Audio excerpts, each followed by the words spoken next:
જયવંત રહો સદા, એ જ મોક્ષ માર્ગ.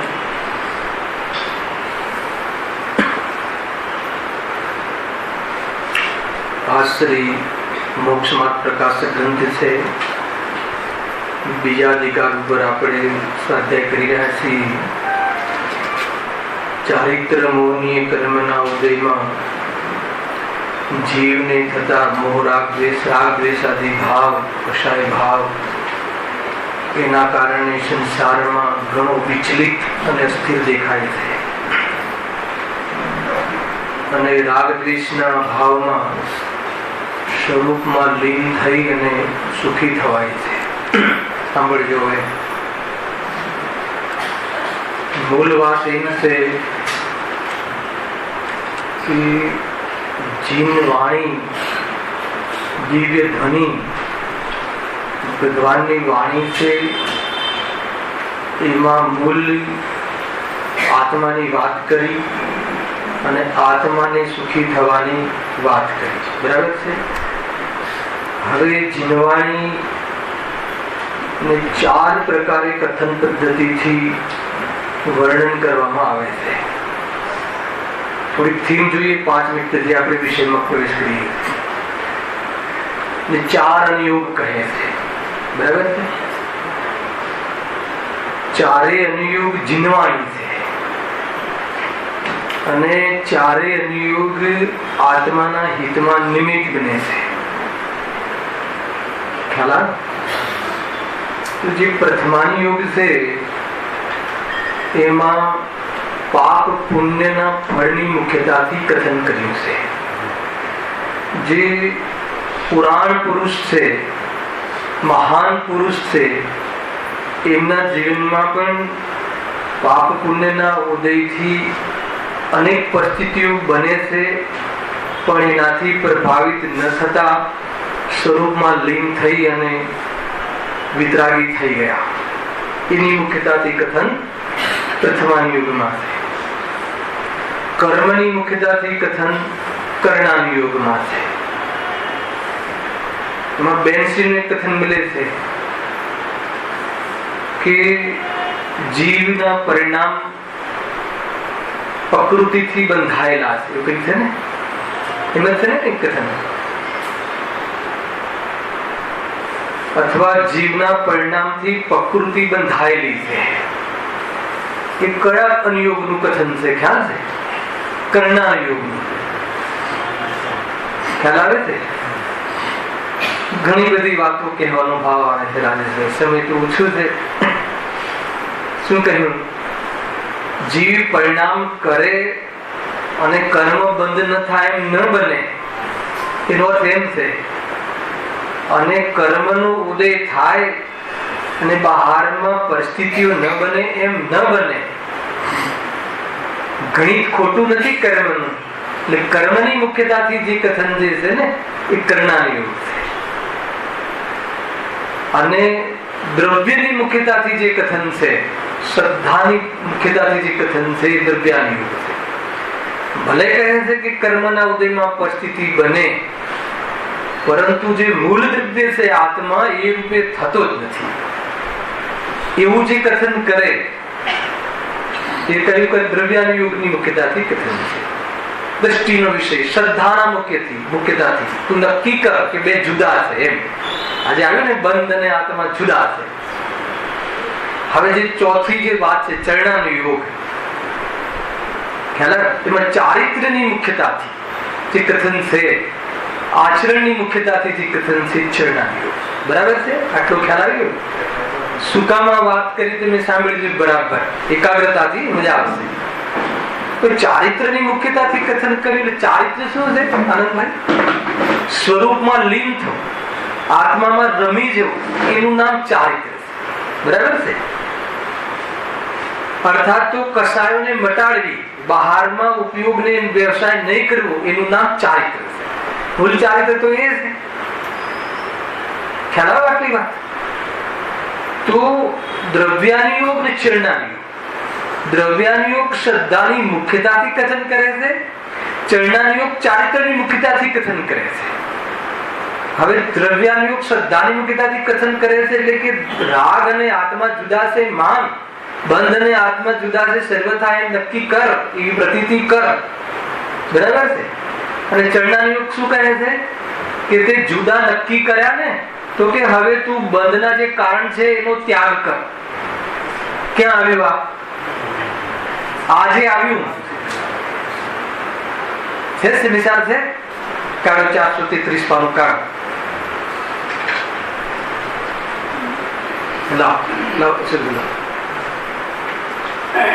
मतलब कि मोक्ष नो मोक्ष अधिकार है ना. यो कई गाथा चलती थी.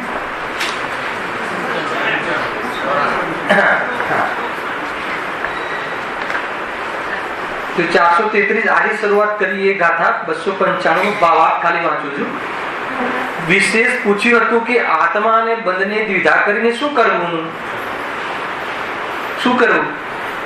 આત્મા જુદા અને શરીર જુદા છે નક્કી કરીને શું કરવું? જ્યારે શરીર જુદું છે નક્કી કરી તો શરીર પ્રત્યેનો રાગ મટવો જોઈએ કે ના મટવો જોઈએ? વાત એમ છે. તો રાગ મટવો જોઈએ ચારિત્ર છે.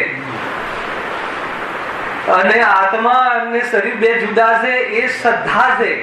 બંને પરિણતિ ધર્મની છે.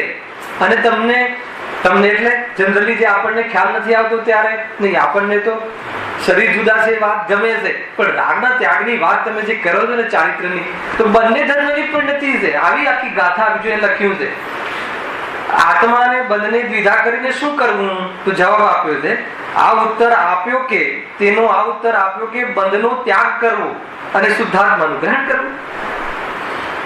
આમાં ચારિત્ર અને શ્રદ્ધા બે વાત આવી. બંને ધર્મની પરિણતિ છે.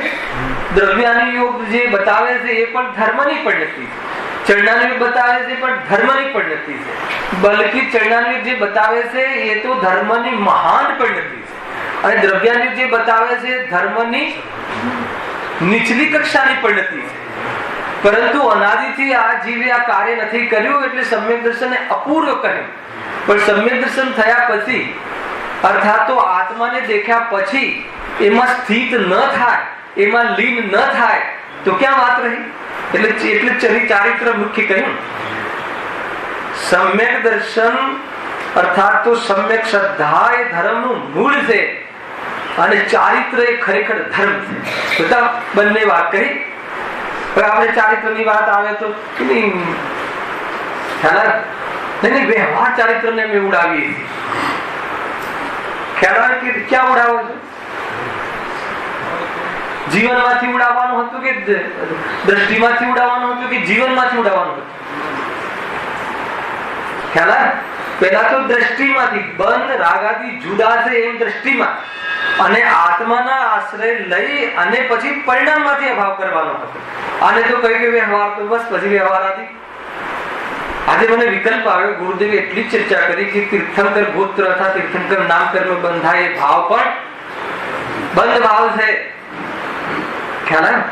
તો પછી લોરી પર ખાવા પીવાનો ભાવ એ, રેકડી પર ખાવા પીવાનો ભાવ એ, ત્યારે તીર્થંકર ગોત્ર બંધાય એટલો શુભભાવ જયારે હે છે તો રેકડી પર ખાવા પીવાનો ભાવ ઉપાદેય છે. તમે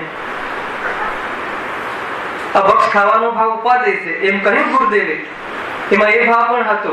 તો એ ભાવ તો આપણે તો બહુ નીચી ભૂમિકાની વાત કરી રહ્યા છીએ કે ભાઈ પહેલા એ ભાવ તો છોડ. ખ્યાલ આવે? પછી એક આવ્યું ને યમ નિયમ સંયમ આપ કયો, એ બધું એ કર્યું પણ એ શાના માટે કર્યું હતું એ ન કર્યું એમ બતાવવું હતું. આને શું કર્યું? યમ નિયમ કરવાનું બંધ કરી દીધું. આખું ઉલટું કામ કરે છે. અચ્છા, ખાલી યમ નિયમ કહ્યું કે બીજી પણ વાત કરી હતી? શું વાત કરી? હા, શું હતું જીતુભાઈ? સબ શાસ્ત્ર કે નય ધારી મંડન ખંડન ભેદ.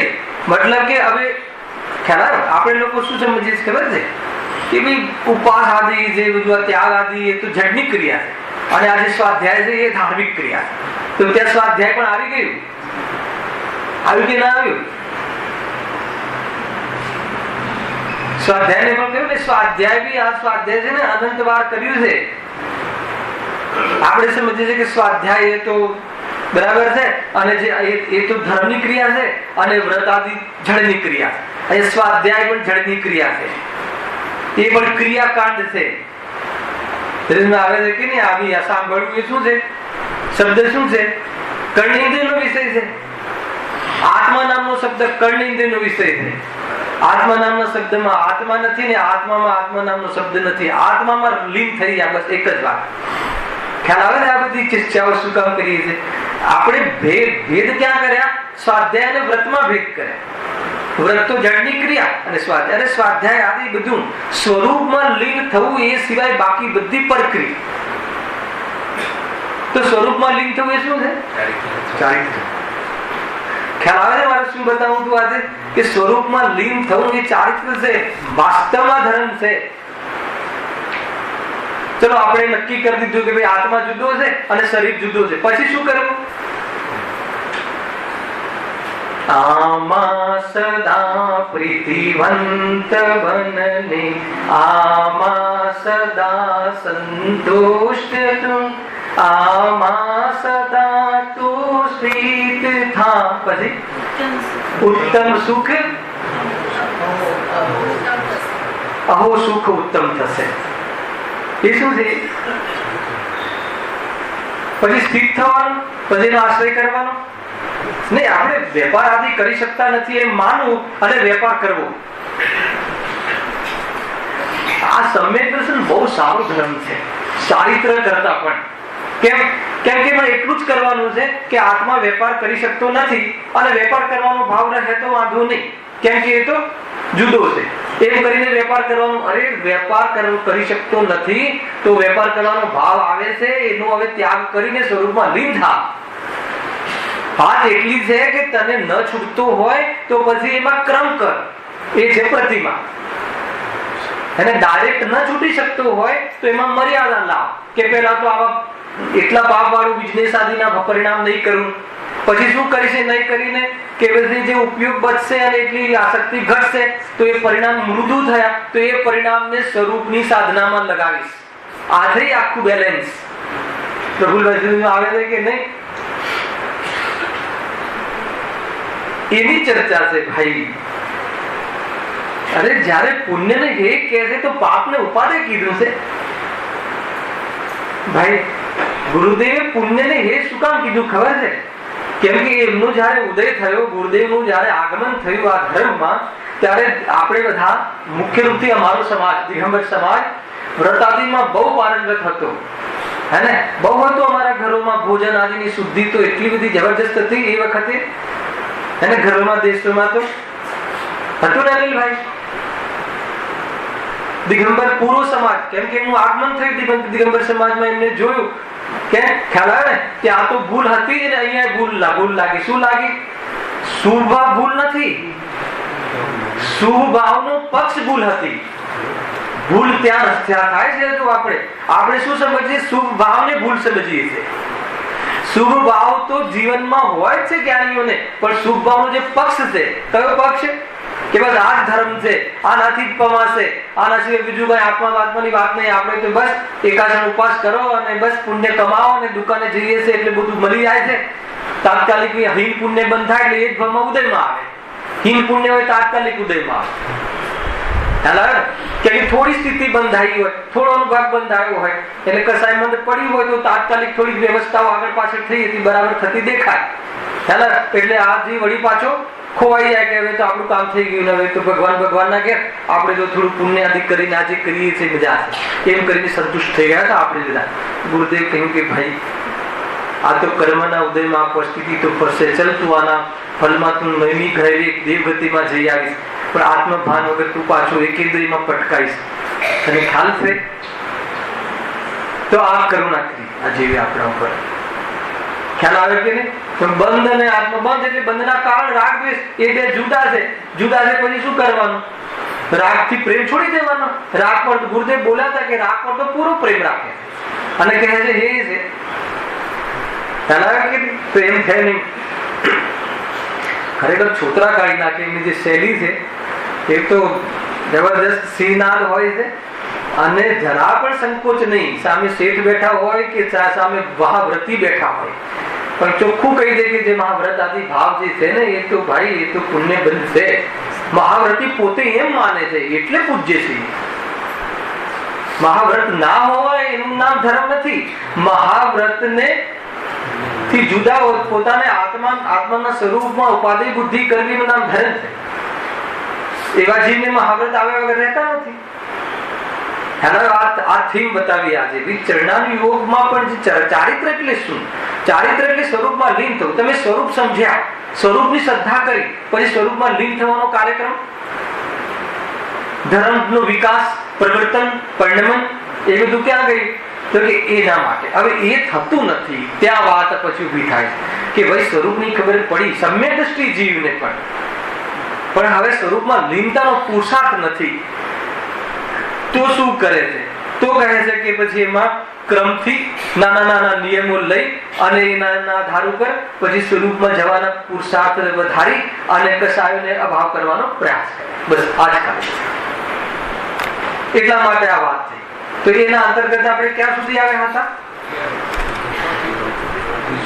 ગ્રસ્ત જીવનમાં બીજી ચોકડી હે ને, અપ્રત્યાખ્યાન વેણની કસાય કર્મના અભાવમાં જે વિતરાગતા ઉત્પન્ન થઈ, એક દેશ સંયમ, સંપૂર્ણ સંયમ નહીં, અને એક દેશ સંયમમાં પણ ઘરમાં રહેવાનો ભાવ, ભોજન કરવાનો પોતાના માટે બનાવેલા ભોજનના ભાવ ઘટી જવા, ઉદ્દિષ્ટનો ત્યાગ, પોતાના માટે બનાવેલો, કેમ કે એમાં પ્રારંભ થયો ને, એમાં આરંભ થયો ને, તો આરંભમાં હિંસા લાગે તો પોતાના ભોજન માટે એક સટકાઈ જીવોને પણ એને દર્દ પહોંચે એ કિંમત પર ભોજન કરવાનો ભાવ છૂટી ગયો. ખ્યાલ આવે છે ઉદ્દિષ્ટનો ત્યાગ એટલે? ખ્યાલ આવે? હું તમારા ઘરે આવું ને તમારું જે ભોજન ચાલે છે, તમારી જે થાળી હોય તમે બનાવી ભાઈ માથી મને આપી દો, અને તમે કહો ના ના તમે બેસો, તમે મહેમાન છો, તમે વિદ્વાન છો, અમને તો ધર્મ પીરસો છો, તો અમારે આ પીરસવું જોઈએ કે? અને એમ કરીને ચૂલા ઉપર બરાબર તમે 4-5 તપેલા ચઢાવો તો મારા નિમિત્તથી, મારા માટે, મારા રાગની પુષ્ટિ માટે, તમે તમારા માટે, અને મેં હા બનાવો. ખ્યાલ આવી ગયો? તો એમાં જેટલી પણ હિંસાદીનો દોષ લાગશે મને પણ લાગશે કે નહીં લાગે? તો કહે છે કે હવે એ કિંમત ઉપર ભોજન નથી કરવું. 11મી પ્રતિમા એ અંતિમ મતલબ કે ગ્રસ્ત જીવનમાં પણ છતાં બી હજુ એક વસ્ત્ર જે હતું શરીર પર એનો ત્યાગનો ભાવ આવ્યો નતો. એક દેશ છે. હવે શું થાય છે? હવે ત્રીજી ચોકડી આજે પ્રારંભ કરીએ છીએ. ત્રીજી બેનો તો ભાવ થઈ ગયો. ત્રીજી કઈ છે? પ્રત્યાખ્યાના વેણની કસાય. ચોથી કઈ છે? સંજલન. પહેલી કઈ છે? અનંતાનુબંધી. બીજી કઈ છે? અપ્રત્યાખ્યાના વર્ણીય. ત્રીજી કઈ છે? પ્રત્યાખ્યાના વર્ણીય. ચોથી કઈ છે? થઈ ગયું યાદ? આવ્યું કે નહીં? તો ત્રીજી ચોકડી શું છે? કે આ જીવને પ્રત્યાખ્યાના વર્ણીય કષાયનો ઉદય છે. કોને? આ 11મી પ્રતિમા વાળા. ઉદય એટલે પ્રત્યાખ્યાન એટલે ત્યાગ, સર્વ ત્યાગ. અપ્રત્યાખ્યાન એટલે એક દેશ ત્યાગ. હવે સર્વ ત્યાગ નથી કરી શકતો એવું જીવન તો બીજી ચોકડી વાળા, એનો ઉદય છે. પણ જ્યાં હવે આનો અભાવ, પ્રત્યાખ્યાન એટલે મહાવ્રત, ખ્યાલ? તો એવી એક દેશ સંયમ હતો એટલે થોડો કસાય હતો, થોડો સંયમ અસંયમ હતો, હે ને? થોડો સંયમ પ્રગટ થયો હતો ને થોડો અસંયમ હતો, એવી દશા હતી. સંયત અસંયત દશા, પંચમ ગુણસ્થા, એક દેશ વિરત. તો હવે જે થોડો અસંયમ હતો એ પણ આત્માના આશ્રયે એનો અભાવ કરી અને સકલ સંયમી થયા તો પ્રત્યાખ્યાના વેણીય કષાય કર્મનો અભાવ થયો. પ્રત્યાખ્યાન એટલે મહાવ્રત ધારણ કર્યા. પેલા અણુવ્રત હતા, પેલા એક દેશ ત્યાગ હતો, હવે સંપૂર્ણ ત્યાગ એ મહાવ્રત. આટલો ખ્યાલ આવ્યો? તો સંપૂર્ણ ત્યાગ, શાનો સંપૂર્ણ ત્યાગ? નહીં, કષાયનો નહીં. સંપૂર્ણ કષાયનો ત્યાગ તો હિંદશા. સંપૂર્ણ અસંયમનો ત્યાગ. અસંયમ એટલે પાપ. હવે પાપરૂપ જીવન નથી મનુરાગ, પુણ્યરૂપ જીવન છે. હજી પુણ્ય કષાય પડી છે એટલે હજુ અર્યંત નથી. હજી પુણ્ય પરિણામ એનો અભાવ કરશે પછી અર્યંત સિદ્ધ થશે, ત્યાં સુધી નહીં થાય. એટલે હે તો પહેલા નક્કી કરી તું પાપ પુણ્ય બંને એક જ કોટીના, પણ ક્રમ અભાવનો ક્રમ જુદો પડ્યો. પેલા પાપનો અભાવ છે, થયો કે ન થયો?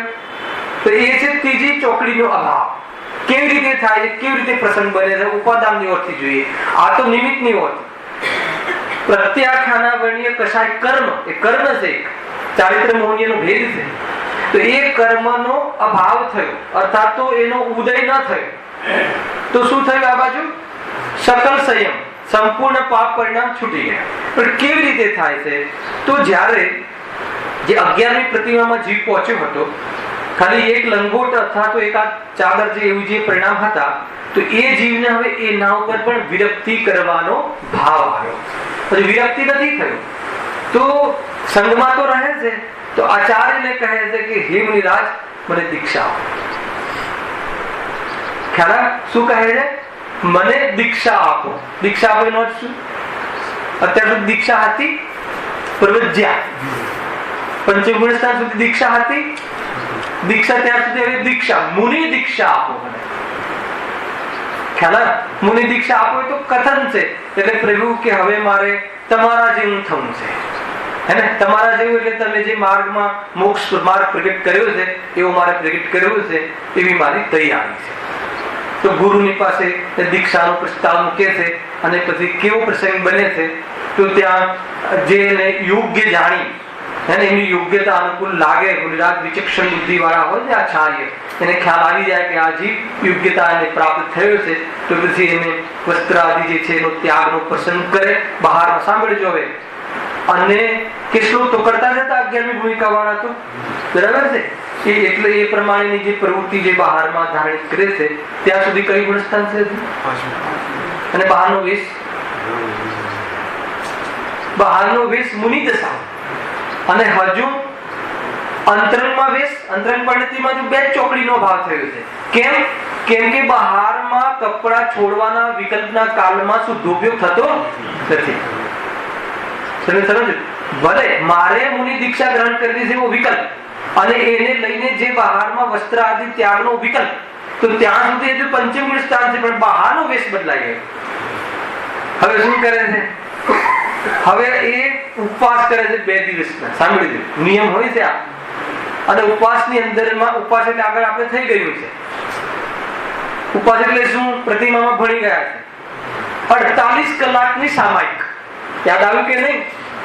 કે જે પહેલા 1 કલાક સામાયિક કરતો હતો એ જીવ હવે ભોજનાદિનો ત્યાગ કરી અને 48 કલાક દેહ શાસ્ત્ર ગુરુના સંપર્કમાં રહી અને મનન ચિંતન કરીને આત્માની આરાધના કરવાનું, એનું નામ બાહ્ય ઉપવાસ. આત્માના સમીપમાં જવાના અનુકૂળ પરિણામ હોય એનું નામ ઉપવાસ, વ્યવહાર ઉપવાસ. અને આત્માના સમીપ એટલે આત્મામાં લીન થઈ જાય એ નિશ્ચિત ઉપવાસ. ખ્યાલ? તો હવે આ કરે છે. હવે એ વખતે જે શુદ્ધોપયોગ થાય છે, એ શુદ્ધોપયોગમાં જે ત્રીજો પડાવ છે, કયો પડાવ? ત્રીજો પડાવ એટલે જે એ ત્રીજી જે ચોકડી રૂપ કસાય છે. બહારમાં પ્રવૃત્તિ તો બદલાઈ ગઈ પણ હજુ કસાય તૂટી નથી. એવું બને પણ અંદરમાં કસાય નીકળી જાય અને બહારમાં પ્રવૃત્તિ રહે એવું નથી. એટલે ત્રીજી ચોકડી જે છે એને શુદ્ધોપયોગના કાળમાં એ પડાવ જે છે એ તૂટી જાય છે અને એટલી વિતરાગતાને પ્રાપ્ત થઈ જાય છે. ત્યારે નમોલો એ સદ્વસાવરણમાં, ત્યારે ભાવલિંગી સંતમાં આવે છે, ત્યારે એ પૂજ્ય છે. દ્રવ્યલિંગી પણ કહ્યું ને ત્યાં સુધી સમજમાં આવે છે કે આ આખું સ્વરૂપ છે. તમે આને સમજો તો પ્રશ્ન ઉત્પન્ન થાય છે.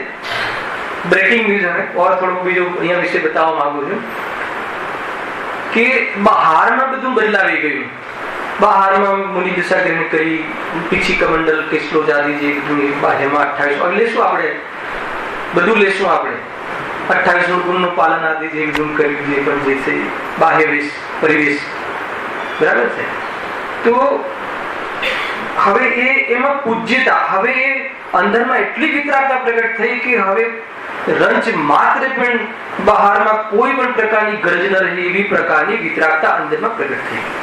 પરંતુ આપણે જે બહારનો એનો વ્યવહાર જોઈ અને એની પૂજા કરીએ છીએ, બરાબર? ખ્યાલ આવે છે કે હવે મને બતાવો કે ચરણાનો યોગ જે છે ને એ વ્યવહાર નિભાવવામાં નિમિત્ત બને છે. દ્રવ્યાની યોગ ને કર્ણાનો યોગ નહીં. બહુ ઊંચી વાત કહું છું, આનું વિશ્લેષણ કરું છું કે બહારમાં વ્રત ધારણ કર્યા, બહારમાં એટલે દેખાય છે વ્રત ધારણ કર્યા, 28 ગુણનું પાલન, હવે 28 કહીશ કયા છે બધા એ પાલન કરે છે, આ બધું બરાબર છે. તો પછી એ વંદનીય છે. કર્ણાનુયોગના માધ્યમથી વંદનીયનો નિર્ણય થતો નથી અને દ્રવ્યાનુયોગના માધ્યમથી વંદનીયનો નિર્ણય થતો નથી. કેમ? સમજવાનું શું કહું છું કે બહારમાં અને જે લોકમાં જે એમને નામ આપવામાં આવે છે, લોકમાં જે વ્યવહાર કરવામાં આવે છે, જે પદની સાથે એ બહારનું આચરણ જોઈને કરવામાં આવે છે. કેમ કે બહારનું આચરણ આપણા જ્ઞાનનો વિષય બને છે. બહારનું આચરણ જોઈને મહાવ્રતિ, અણુવ્રતિ, સમ્યક દૃષ્ટિ આદિ એવા ભેદ કરવામાં, એટલું એ રીતે વિનય કરવામાં આવે છે. અંદરની વાત નથી. હવે જો કર્ણાનુયોગ સાંભળજો. કર્ણાનુયોગ શું કહે છે? કર્ણાનુયોગ કર્મની મુખ્યતાથી કથન કરે છે. બરાબર છે? જ્યારે મુનિરાજ શુદ્ધોપયોગમાં એ લેવલમાં વિરાજમાન કરે છે ત્યારે એમને એટલી વિતરાગતા વધી જાય છે, આનંદ વધી જાય છે, ત્રણ ચોકડીના કષાયના અભાવ વાળો, ત્યારે એમને પ્રત્યાખ્યાનાવિણીય કર્મ કષાયનો અભાવ થઈ જાય. હવે તમે કહો કે ભાઈ એમને પ્રત્યાખ્યાનાવિણીય કર્મ કષાયનો અભાવ થઈ ગયો હોય તો હું નમસ્કાર કરું, તો પણ એ તો સર્વજ્ઞના જ્ઞાનમાં આવે છે. એ જે કર્મ હટી ગયા એ તો સર્વજ્ઞના જ્ઞાનમાં કાં તો અવધિ જ્ઞાન મુનિરાજના જ્ઞાનમાં આવે છે. કર્મ એના જ્ઞાનનો વિષય બને છે. બરાબર? પછી બીજો એક વિષય લઈએ કે એમને પ્રત્યાખ્યાનાવર્ણીય કશાય કર્મના અભાવમાં વિતરાગતા પ્રગટ કરી હોય તો હું નમું. તો કે વિતરાગતા પ્રગટ કરીએ તો એના અનુભવમાં આવે છે. તો પછી તમે નમસ્કારનો વ્યવહાર કઈ રીતે કરશો? તો કે બહારમાં મહાવ્રત જે પેકિંગ છે ને એને જોઈ અને એનો વ્યવહાર કરવામાં આવે છે. સમજ આવે છે કે નહીં? તમને ખ્યાલ છે? એવી વાતો ચાલતી હોય છે કે ભાઈ સમ્યક દ્રષ્ટિના પ્રવચન સાંભળવા, મિથ્યા દ્રષ્ટિના પ્રવચન નહીં સાંભળવા. બહુ મતલબ કે ગંભીર પ્રશ્નો સભામાં મૂકી રહ્યું છે. મતલબ એ જીવ શું કહેવા માંગે છે ખબર છે? કે હું જ્ઞાની છું. કેમ ખબર છે જીતુભાઈ?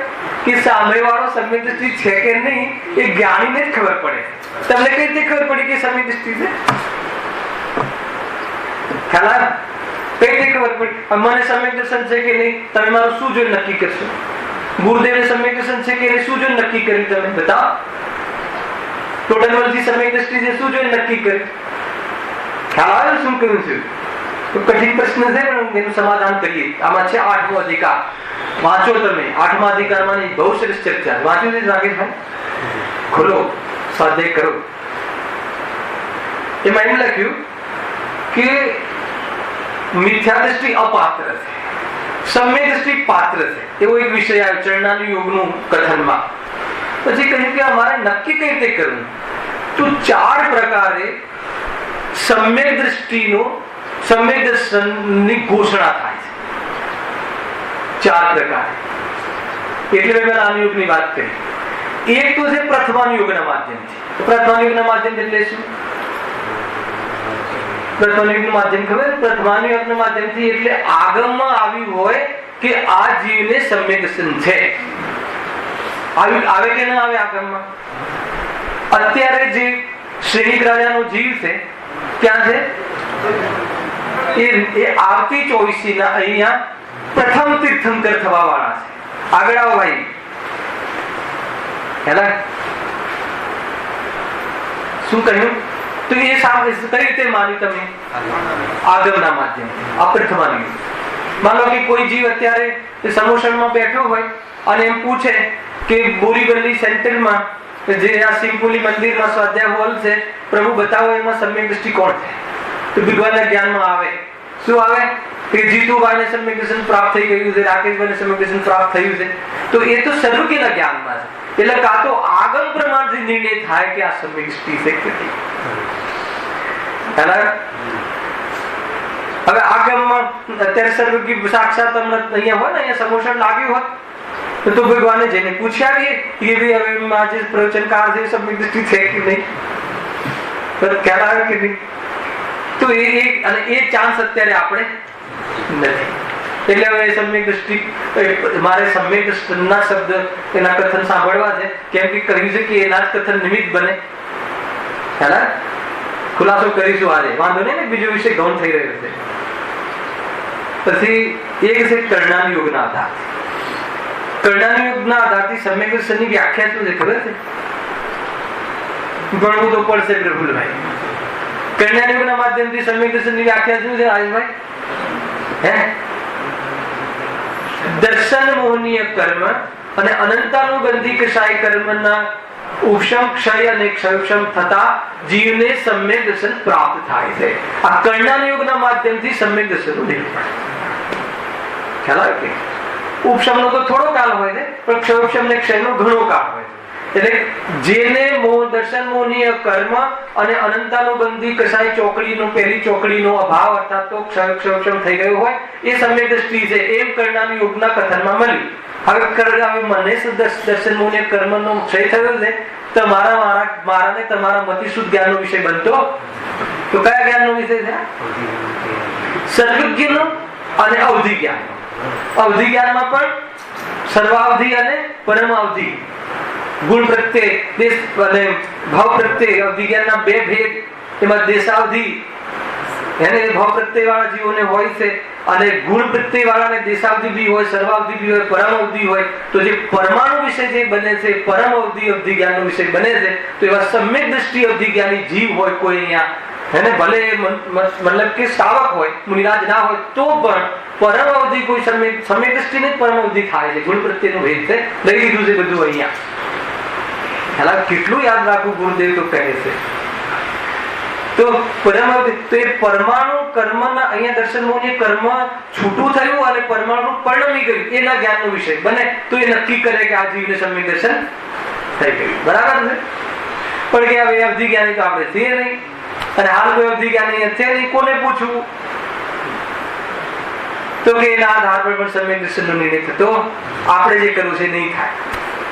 હવે દ્રવ્યાનુયોગ. દ્રવ્યાનુયોગમાં સમ્યક દર્શન કોને કહે છે?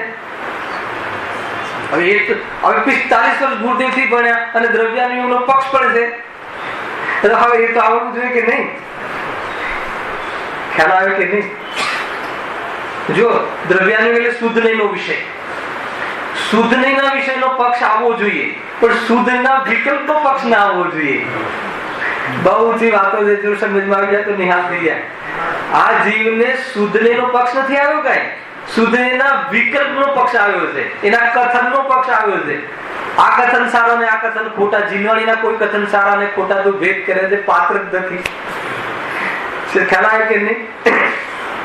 જીન વચન છે, એક એક શબ્દમાં શબ્દ બ્રહ્મ પડ્યું. કઈ વાત આવી? હવે દ્રવ્યાનુયોગના માધ્યમથી બતાવો. દ્રવ્યાનુયોગના માધ્યમથી સમ્યક દર્શનની વ્યાખ્યા શું છે બતાવો. એ કોઈ એક જણ તો બતાવો, આંગળી ઊંચી કરી બતાવો.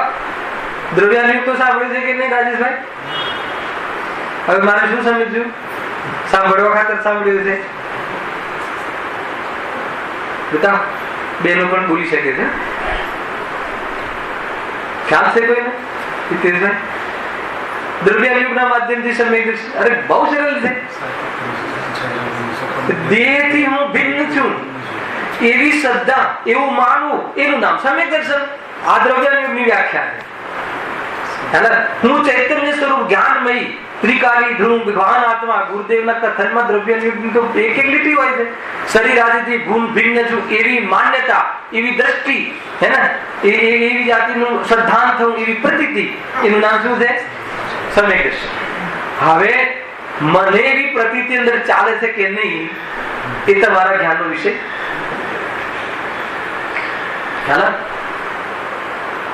કોઈ બી સમ્યક દ્રષ્ટિ એની અંદરમાં આવી પ્રતીતિ ચાલે છે. અરે શું કહે, પરિણામ તો ક્ષણે ક્ષણે બદલાય છે. ભાઈ જીતુભાઈ સાંભળજો, ભાવલિંગી સંત હોય અને ધ્યાનમાં બેઠા હોય, સમજજો, નમોલોય સત્વસાવણમાં આવતા હોય, વિતરાગી થયા હોય એવા, અને બીજી ક્ષણે તો મિથ્યાત્વ થઈ ગયું હોય પરિણામમાં. તમે નમસ્કાર કરતા હોય ત્યારે ભાવલિંગી હોય અને તમે નમસ્કાર કરેલા હોય એટલા સમયમાં મિથ્યા દ્રષ્ટિ થઈ જાય અને પાછા તમે ઉભા થાવ એટલામાં સમ્યક દ્રષ્ટિ થઈ જાય. ક્યાંથી પકડશો? ક્યાંથી નક્કી કરશો? બતાવો. અચ્છા, હું જે કથન કરું છું તેના માધ્યમથી તમે કહેશો નહીં, તમે તો બહુ સરસ નિરૂપણ કરો છો, તમારી નિરૂપણ બી સત્ય છે એકદમ, દેહ અને આત્મા જુદા, એટલું તો ભજન કરીને કહો છો. પણ મારી એવી શ્રદ્ધા પરિણમી છે, મારો ખોટો અભિપ્રાય નીકળી ગયો છે, એ તો સર્વજ્ઞને ખબર હોય અને કાં તો મને અનુભવમાં આવે. એ સિવાય ત્રીજાને કઈ રીતે ખબર પડે? કોઈ જ્ઞાની હોય તો ચર્ચા વાર્તાના માધ્યમથી નક્કી કરી લે આવે છે કે એની ઘોષણા પણ કેવી રીતે કરે. તો હવે ત્યાં કહ્યું કે ચરણાનો યોગ બચ્યો છે. સાંભળ્યું? ચરણાનો યોગના માધ્યમથી સમ્યક દર્શનની ઘોષણા કરી કે જે જીવ કે સાચા દેવ શાસ્ત્ર ગુરુની જેની શ્રદ્ધા છે, વિતરાગી દેવની જેની શ્રદ્ધા છે, જે પ્રવચન કરતો હોય એ કુદેવ કુગુરુ કુશાસ્ત્રના મંદિરમાં ના દેખાવું જોઈએ. ધડ કાપી નાખે તો પણ એવી પ્રવૃત્તિ બહારની પ્રવૃત્તિ, વ્યવહાર કરવો એ બી બહારની વાત છે, અને જેને જોઈને પ્રવૃત્તિ કરવી એ પણ બહારની વાત છે. અંદરની વાતની તો શ્રદ્ધા કરવી કાં તો પરિણમી જવું. આ સાંભળ, આ બધી ક્લિયરિટી આવે ને ભાઈ? તમે કાલે વિનયના પ્રશ્ન પૂછ્યા હતા તો આ બધો વિનય છે. કાલે વિષય બહુ સરસ આવી ગયો. વિનય કર્યો ક્યારે કહેવાય? ગીત ગાયન નામ વિનય. ગુરુદેવે જે કહ્યું એવું માનવું, એવું પ્રવર્તન કરવું તો વિનય કર્યું કહેવાય. ગુરુદેવ શું કહે છે? શું કહે ગુરુદેવ? દેહ અને આત્મા ભિન્ન છે, હમણાં જ નક્કી કર. નહીં પ્રભુ, હમણાં હું સાંભળું છું પણ હજુ થોડું કામ છે, પછી નક્કી કરીશ. વિનય કર્યો કહેવાય. રાત્રિ ભોજન નો ત્યાગ કર. બહુ ઊંચી વાત કહું છું, બહુ ભારે પડી જશે.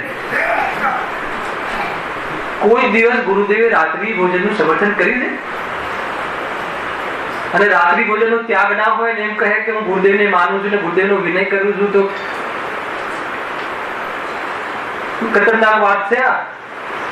એમને રાત્રિ ભોજન હતું અને રાત્રિ ભોજન કરવાનું ના શું છે, મુંબઈમાં થોડી તકલીફ હોય તો ભાઈ થોડું ચલાવી લેજો, આપણે સમજી લઈશું, એડજસ્ટમેન્ટ કરી લઈશું, એવું છે કઈ? તો પછી કઈ રીતે?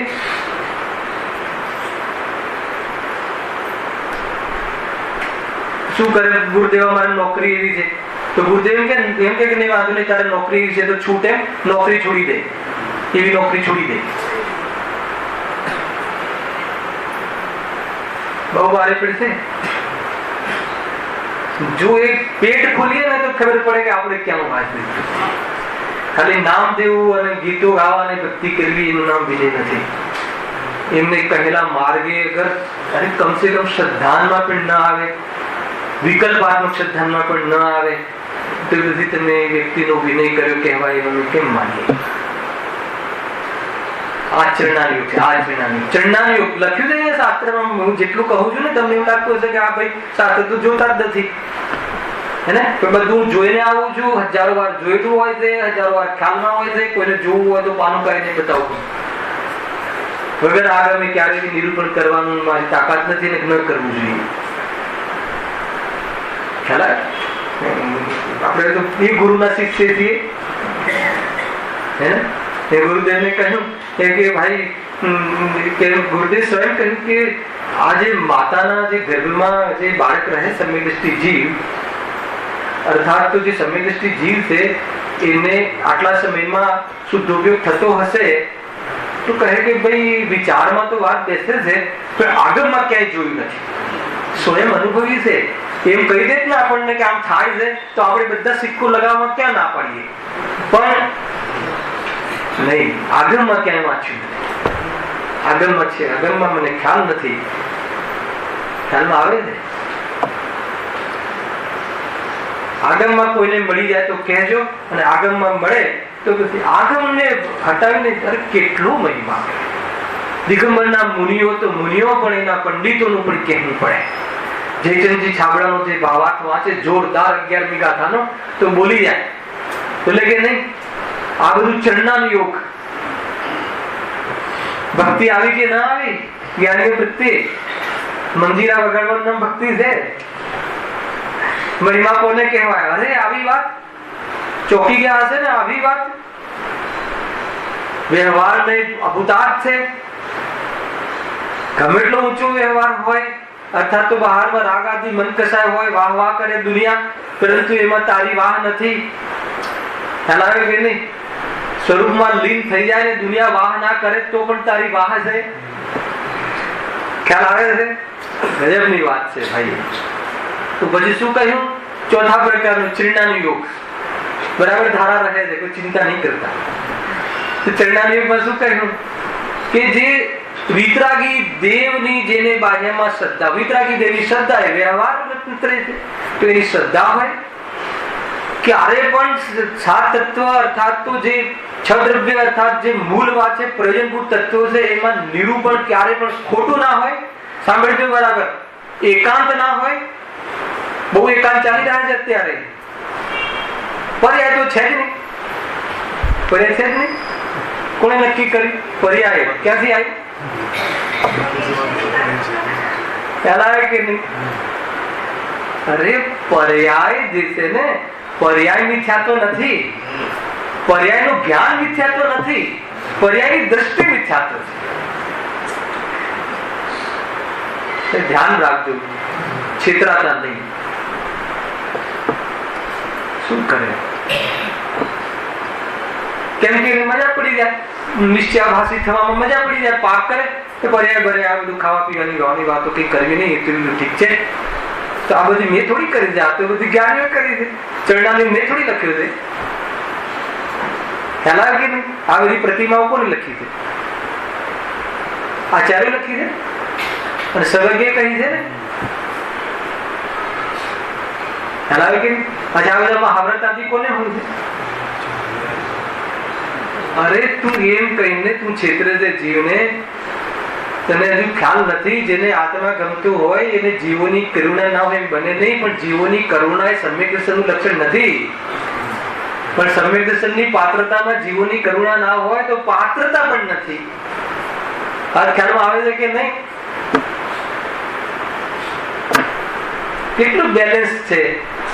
જીવને ખોટે લઈ મજા પડી આવે તો ભગવાન છે. પછી ભગવાન થવા વાળી વાત પર્યાય નથી. તો પછી બધા ભગવાન છે, ભગવાન થાવ, બે વાત આવી કે નહીં? બધા ભગવાન છો એ દ્રવ્ય અપેક્ષાય અને ભગવાન થાવ પર્યાય અપેક્ષાય. ગુરુદેવ ના કીધું ભાઈ જાઓ બધા ભગવાન છો, હવે જેમ કરતા એમ કરો, એવું કીધું છે? થોડી કઠિન થઈ ગઈ, કઠોર થઈ ગઈ. કઠોરતા જરાય નથી ભાઈ. ક્યારે ભાષામાં કઠોરતા આવતી નથી. કરુણા તો શું કહે? દર્દ છે. કરુણા તો આપણે શું કરી શકતા? કરુણા તો જ્ઞાનીઓ. આપણને તો દર્દ છે, દર્દ થાય છે. માંડ તો વાત મિલી હતી, ખોટા હાથ કાઢીને ગ્રુપ ખોટા બનાવી દીધા. મિથ્યાત્વના ગ્રુપ ચાલે છે. ધ્યાન રાખજો ભાઈ, છેતરાતા નહીં. કે એ તો આ ખુલાસા ના હોત ગુરુદેવના તો કાંઈ ચલાવી દીધું હોત. ચલાવતા હતા એ છે. બરાબર છે કે નહીં વૈભવભાઈ? સુધી ચરણાયુગના માધ્યમથી કે દેવના સાચા સ્વરૂપનું શ્રદ્ધાન હોવું જોઈએ. વિતરાગી દેવ સિવાય બીજું કોઈ જચવું ના જોઈએ.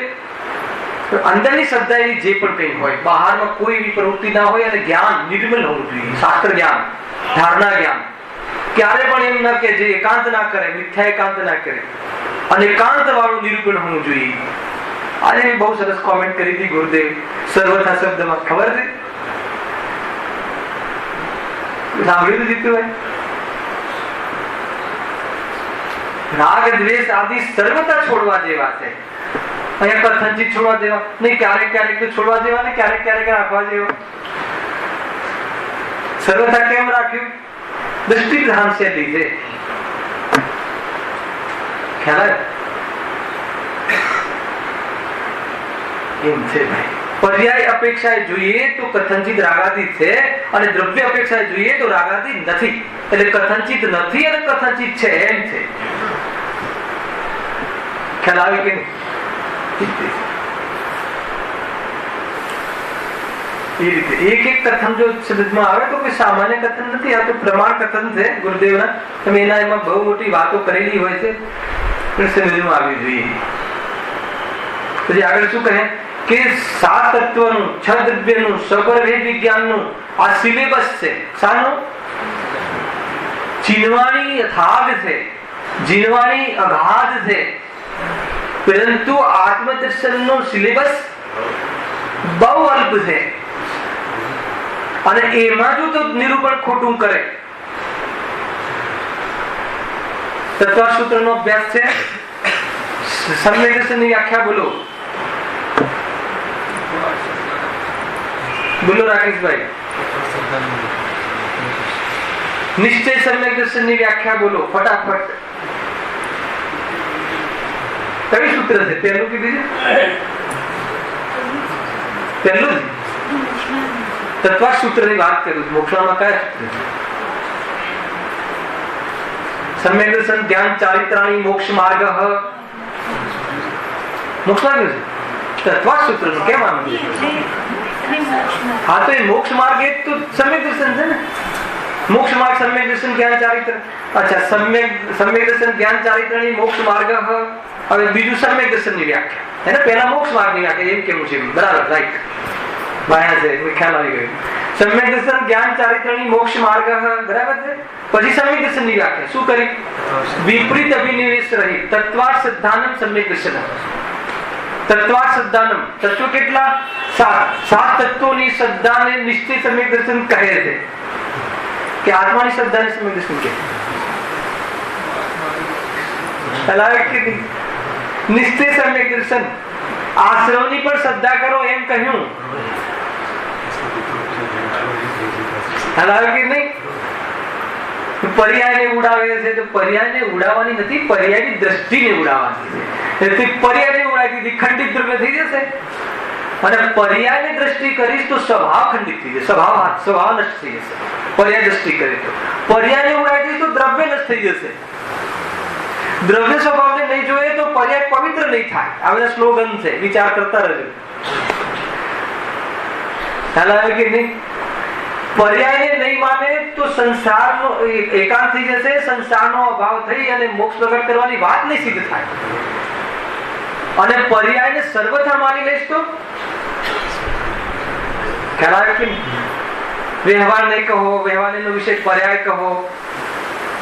વ્યવહારનો સર્વથા નિષેધ કરે તો નિશ્ચયાભાસી, અને વ્યવહાર નહીં સર્વથા માને તો વ્યવહારાભાસી. અને એક એવો જીવ હોય છે કે આપણે તો 2 ટીમમાં રહીએ.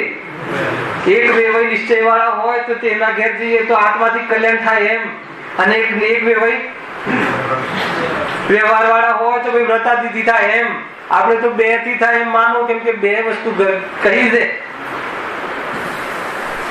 ગુરુદેવ કઈ રીતે કહે ખબર છે? ગંગા તટે ગંગાદાસ અને જમના તટે ઉભ્યાવાસી. ખ્યાલ આવે કે નહીં? બહુ ઊંચી વાતો છે આ બધી. છે નહીં ભાઈ. શું વાત આવી કે કઈ રીતે અમારે તો અમને તો કહ્યું છે કે સમ્યક દ્રષ્ટિના કથન નિમિત્ત બને છે, તો સમ્યક દ્રષ્ટિની વાત જ આપણે તો સમજવી જોઈએ. તો કહે ચરણાર યોગના આધારે જે સમ્યક દર્શનના બાહ્ય લક્ષણ કહ્યા છે એ પ્રોપર હોય તો ત્યાં લખ્યું તો કે એના કથનનો એના કથન સાંભળવા. ખ્યાલ આવે? અને બીજી વાત, ખરેખર ઉપદેશનો વ્યવહાર છે ને એ તો સંયમીને હોય છે. અસંયમીને ઉપદેશનો અધિકાર નથી. મતલબ હું અહીંયા આપણે લોકો ચર્ચા કરી શકીએ, આ વ્યાખ્યાન છે, પણ ઉપદેશ ના આપી શકું. કેવી રીતે હું ઉપદેશ આપું રાકેશભાઈ? હવે તમને કહું કે આ બધા તમે વેપાર આદિ કરો છો, પાપના ધંધા છે, ગુરુદેવ કહી શકે કેમ કે એમને નહોતા. હવે આપણે એક ફેક્ટરીનું કાલે તો ઓપનિંગ રાખ્યું હોય અને અહીંયા બેસીને કહું તો શોભે. એટલા માટે ઉપદેશ તો એ જીવોને હોય છે કે જે સંયમી, એટલે મુનિરાજની મુખ્યતાથી ઉપદેશ છે. પરંતુ તત્વ ચર્ચામાં કોઈ સમ્યક દ્રષ્ટિ જીવો કે આત્માથી જીવો કે એના માટે નિષેધ નથી કઈ. ખ્યાલ આવે કે નહીં? એવું ન સમજવું. તો કહે છે કે એનું બહારનું જે સમ્યક દ્રષ્ટિને જે વ્યવહારનું લક્ષણ કહ્યું છે એ એકદમ પ્રોપર હોય. એ રીતે મુનિરાજમાં પણ લઈ લેવું.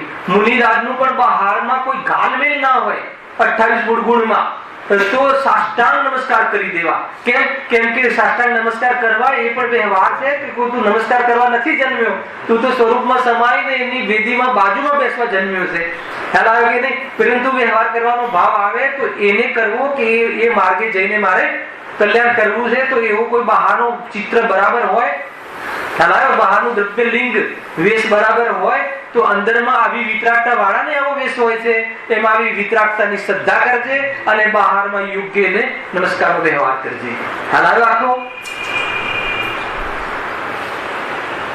એવું આખું સ્વરૂપ છે. હવે ક્યાં વાત આવી કે પેલું સાંભળવું કે ના સાંભળ્યું, તો કહે છે કે એનું બાહ્યની નિરૂપણ બરાબર હોવું જોઈએ. એકાંત પક્ષ કોઈ કરાવતો હોય તો કહે છે કે ભાઈ એનો વિરોધ કરવો, સ્વયં તો ન જાઓ અને એને હાથ જોડીને કહેવું કે ભાઈ તું આ બધું નહીં ચલાવ, જીવનું અહિત થઈ ગયું, પાપમાં લાગી ગયું. કાં તો પછી પુરુષાર્થ ને ઉઠે એને વ્રત મજાના વ્રત જ કરવા જોઈએ, એ જ ધર્મ છે, એ જ ધર્મ છે. અને વ્રતાદી હોય છે અને વ્રતાદી કરવા પાછળનો હેતુ એ છે કે કશાયને તું લિમિટમાં લાવી અને અકશાય સ્વભાવનો પુરુષાર્થ કર, એનું ચિંતન કરીને એમાં લીન થઈ જા. આ પૂરું કથન છે, તેમાં આવડતનો ઉપદેશ નથી. અને જ્ઞાનીઓ ઉપદેશ આપે છે ક્યારેક મહાવ્રતનો. કઈ રીતે ખબર છે? ભરત ચક્રવર્તીને પૂછ્યું, અથવા એની ચર્ચામાં આવે છે, ભરત ચક્રવર્તી કહે છે, ભાવ વ્યક્ત કરે છે કે હે પ્રભુ, હું મહાવ્રતને ક્યારે ધારણ કરીશ? વાંચો ભરતે સ્પષ્ટ છે ને, એમાં લખ્યું કે હે પ્રભુ, હું મહાવ્રતને ક્યારે ધારણ કરીશ? આ મહાવ્રત શું છે? શુભ ભાવ. શુભ ભાવને ક્યારે ધારણ કરીશ એમ કહ્યું. પેલું યાદ રાખવું, કયું? સાકરનો ડબ્બો. ખ્યાલ ગયો ને? વ્યવહારના માધ્યમથી પરમાર્થને બતાવવામાં. તમને ઉદાહરણ આપ્યું હતું ને મલાડમાં, બહારમાં ગાડી ઊભી છે અને ગાડી આવી છે, ભાઈની ગાડી આવી છે એટલે શું? ગાડી આવી છે બતાવીને બતાવવું છે કે ભાઈ આવ્યા છે. તો વ્યવહારથી પરમાર્થ બતાવવો છે, એવી ભાષા છે. તો હું મહાવ્રતને ગ્રહણ કરીશ, મહાવ્રતને ધારણ કરીશ એનો શું અર્થ? કે મહાવ્રતીઓને જેટલી વિતરાગતા હોય છે એ મારે પ્રાપ્ત કરવી છે. કાલે પણ બતાવ્યું હતું ને કે મુનિ નગ્ન છે, પીછી કમંડલ છે, તો શું છે?